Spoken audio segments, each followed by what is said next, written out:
My heart. From Okay. your Well, heart. Mm-hmm. I had a career in corporate marketing and trade shows. Semi-glamorous travel. Enjoyed it. It was actually a lot of fun. COVID hits. That stops. And I meet Dave, and he offers me a job.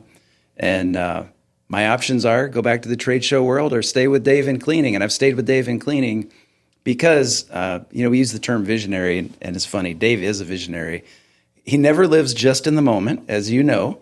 And we are currently in a model now that's amped up the fun because if you enjoy learning, if you enjoy feeling a sense of vibrance and dynamics in any type of company, we're a commercial cleaning company, but the goals is what makes it so fun.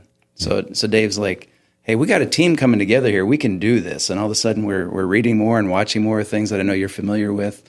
I go, if we set our mind out here and say every decision that we make is to reach this goal, no matter what happens between here and there, we progressively are heading that way, and it's fun and it's exciting, and we're doing it with cool people.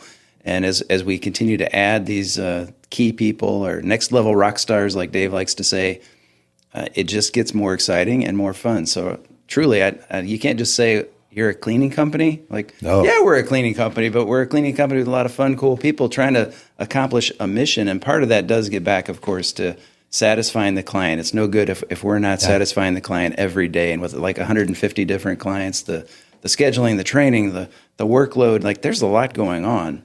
The satisfaction at the end of the day is, man, we're taking care of all this and still heading this way as well. So you don't have time to worry about not being happy.